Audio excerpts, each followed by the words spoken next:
O Catecismo em um ano.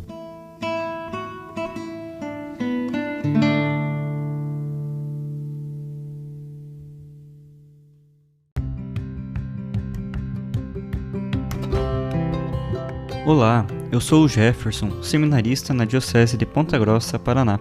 Você está ouvindo o podcast O Catecismo em um ano. Vamos ler todo o Catecismo da Igreja Católica ao longo de 365 dias.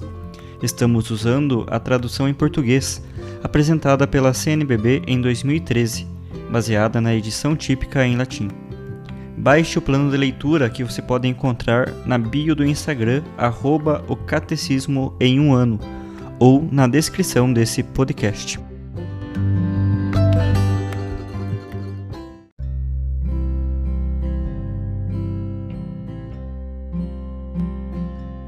Dia 120 do nosso podcast O Catecismo em um ano, estamos lendo a sua primeira parte, a sua segunda sessão sobre os símbolos da fé, no seu terceiro capítulo, e hoje leremos dos números 931 ao 945.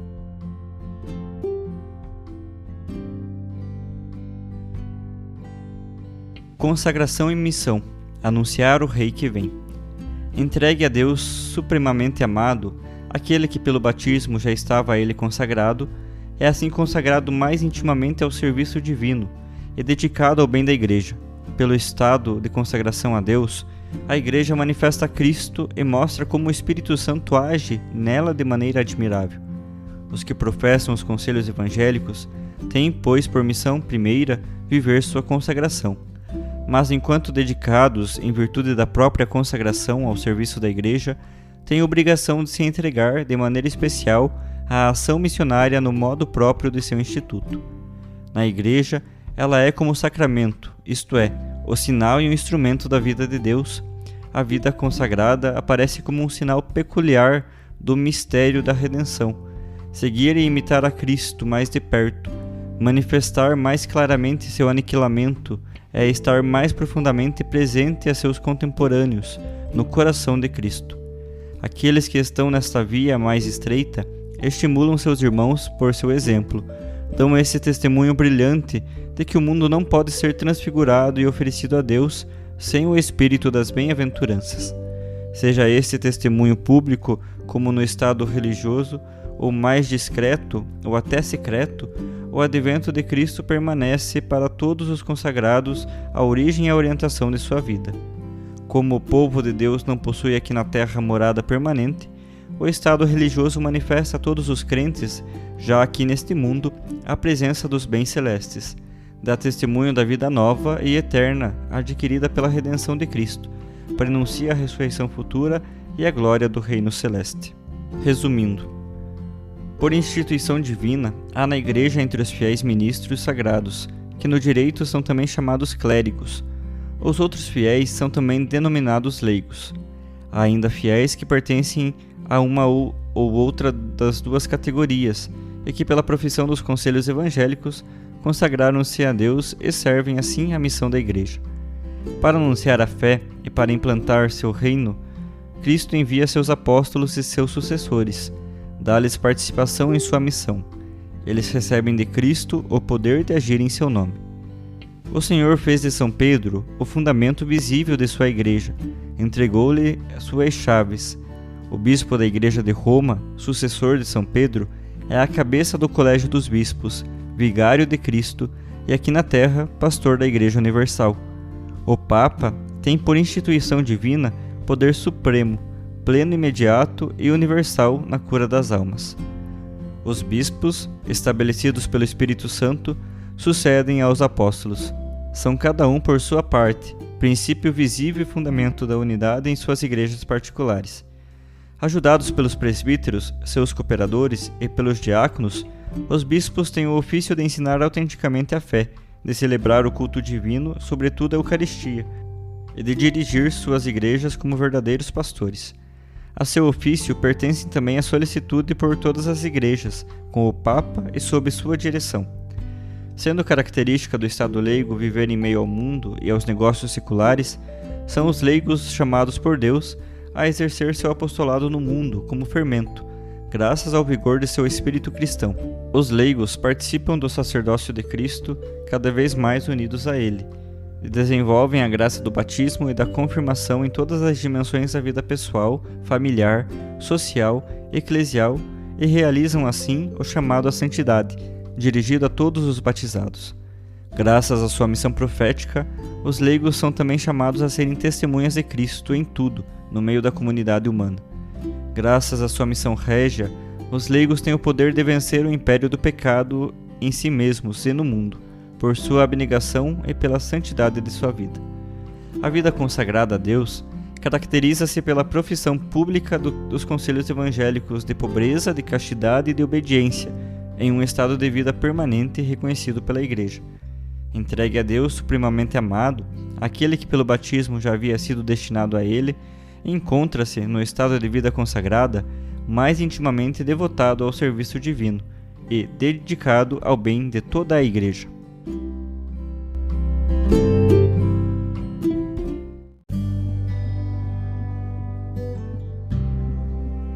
Na nossa leitura complementar de hoje, ouviremos a catequese do Papa São João Paulo II, proferida na audiência geral de 12 de outubro de 1994.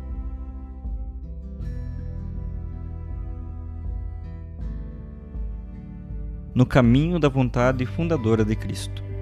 O que mais importa nas antigas e novas formas de vida consagrada é que nela se compreenda a conformidade fundamental com a vontade de Cristo, que instituiu os conselhos evangélicos, e neste sentido fundou a vida religiosa e todo estado de consagração que se assemelha a ela.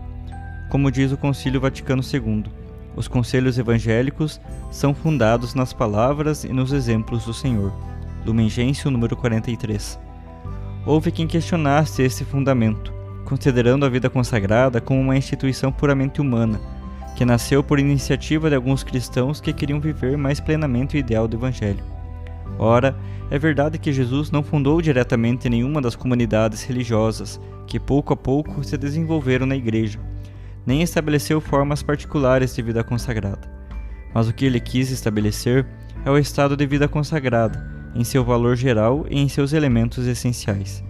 Não há nenhuma prova histórica que nos permita explicar esse estado por uma iniciativa humana posterior, nem é fácil considerar que a vida consagrada, que desempenhou um papel tão importante no desenvolvimento da santidade e da missão da Igreja, não tenha sua origem na vontade fundadora de Cristo. Se analisarmos bem os testemunhos evangélicos, descobrimos que isso aparece ali de forma muito clara. O Evangelho nos mostra que Jesus, desde o início de sua vida pública, chama alguns homens para segui-lo. Este apelo não se expressa necessariamente em palavras. Pode realizar-se simplesmente através do fascínio que a personalidade de Jesus exerce sobre as pessoas que encontram, como no caso dos 2 primeiros discípulos, segundo a narrativa do Evangelho de João. André e seu companheiro, que parece ser o mesmo evangelista, que já eram discípulos de João Batista, sentem-se fascinados e quase cativados por aquele que lhes é apresentado como o Cordeiro de Deus, e imediatamente eles o seguem, sem que Jesus lhes tenha falado uma palavra sequer. Quando Jesus lhes pergunta: "O que procurais?", eles respondem com outra pergunta: "Mestre, onde moras?", e então recebem o convite que mudará suas vidas: "Vinde ver". Mas em geral, a expressão mais característica do chamado é a palavra "segue-me". Essa palavra manifesta a iniciativa de Jesus. Anteriormente, aqueles que desejavam seguir o ensinamento de um mestre escolhiam a pessoa de quem queriam se tornar discípulos. Pelo contrário, Jesus, com aquela palavra "segue-me", mostra que é Ele quem escolhe aqueles que quer ter como companheiros e discípulos. Com efeito, depois disse aos apóstolos: "Não fostes vós que me escolhestes, mas eu vos escolhi". Nessa iniciativa de Jesus surge uma vontade soberana, mas também um amor intenso. A narração do chamado dirigido ao jovem rico permite vislumbrar esse amor. Ali se lê que quando o jovem afirma ter cumprido os mandamentos da lei desde a juventude, Jesus, fixando nele o olhar, o amou. Aquele olhar penetrante e cheio de amor acompanha o seu convite. Vai, vende tudo o que tens e dá-o aos pobres, e terás um tesouro no céu. Depois, vem e segue-me. Este amor divino e humano de Jesus, tão ardente e que ficou profundamente gravado num testemunho da cena, é o mesmo que se repete em cada apelo à doação total na vida consagrada. Como escrevi na exortação apostólica Redemptionis Donum, nele se reflete o amor eterno do Pai, que amou tanto o mundo, que deu o seu Filho unigênito, para que todo aquele que nele crê não pereça, mas tenha a vida eterna. Ainda segundo o testemunho do Evangelho, o chamado para seguir Jesus implica exigências muito amplas. A história do convite ao jovem rico põe em evidência a renúncia aos bens materiais. Em outros casos, a renúncia à família é sublinhada de forma mais explícita. Por exemplo, em Lucas capítulo 9, dos versículos 59 e 60. Em geral, seguir Jesus significa abrir mão de tudo para se juntar a Ele e acompanhá-lo nos caminhos de sua missão. É sobre a renúncia que os apóstolos aceitaram, como afirma Pedro: "Vês, nós deixamos tudo e te seguimos." Precisamente ao responder a Pedro, Jesus indica a renúncia aos bens humanos como elemento fundamental do seu seguimento. O Antigo Testamento mostra-nos que Deus pediu ao seu povo que o seguisse cumprindo os mandamentos, mas sem fazer exigências tão radicais. Pelo contrário, Jesus manifesta sua soberania divina, exigindo uma dedicação absoluta à sua pessoa, até ao desapego total dos bens e afetos terrenos. No entanto, deve-se notar que, mesmo formulando as novas exigências que o chamado a segui-lo implicava, Jesus deixa aos chamados a liberdade de escolha. Não são mandamentos, mas convites ou conselhos. O amor com que Jesus chama o jovem rico não lhe tira o poder de decidir livremente, como demonstra o fato de não querer segui-lo, preferindo os bens que o possui. O evangelista Marcos comenta que o jovem retirou-se triste, porque tinha muitos bens. Jesus não o condena por isso, mas por sua vez, observa com alguma aflição que é difícil aos ricos entrar no reino dos céus, e que só Deus pode realizar certos desapegos, certas libertações interiores que lhes permitam responder ao seu chamado. Por outro lado, Jesus assegura que as renúncias exigidas pelo chamado a segui-lo obtêm a sua recompensa, um tesouro no céu, isto é, uma abundância de bens espirituais. Ele até promete a vida eterna no futuro, e 100 vezes mais nesta vida. Esse 100 por 1 refere-se a uma maior qualidade de vida, a uma maior felicidade. A experiência ensina-nos que a vida consagrada, segundo o desígnio de Jesus, é uma vida profundamente feliz. Esta felicidade mede-se em relação à fidelidade ao desígnio de Jesus, ainda que, segundo a alusão de Marcos às perseguições no mesmo episódio, o cêntuplo não elimine a necessidade de associar-se à cruz de Cristo. Jesus também chamou algumas mulheres para segui-lo. O Evangelho diz-nos que um grupo de mulheres acompanhava Jesus e que essas mulheres eram numerosas. Essa foi uma grande novidade em relação aos costumes judaicos. Só a vontade inovadora de Jesus, que incluía a promoção e, de certa forma, a libertação da mulher, pode explicar esse fato.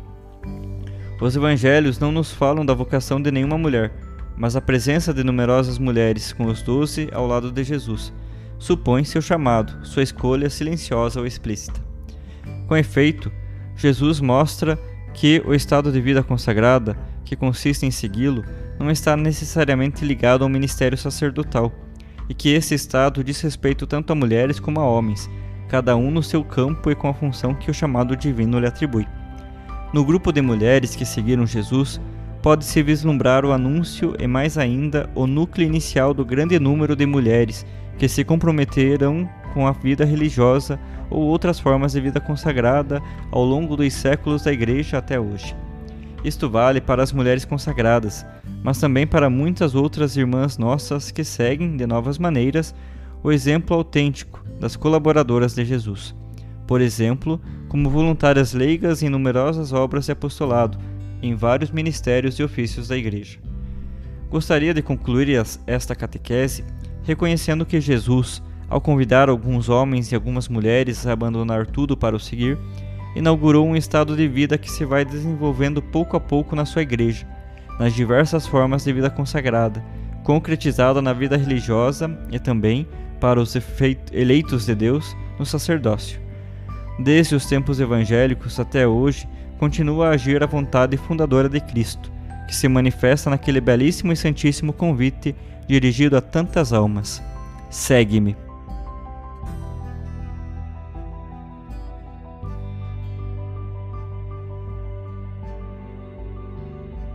Os textos das catequeses papais encontram-se na íntegra no site da Santa Sé, vatican.va.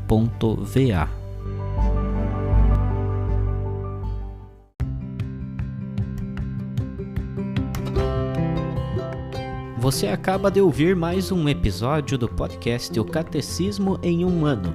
Continue nesse bom propósito de aprofundar o conhecimento e a vivência da fé católica e procure participar da sua comunidade. Rezemos por todos que estão fazendo esse caminho de leitura do Catecismo. Até amanhã!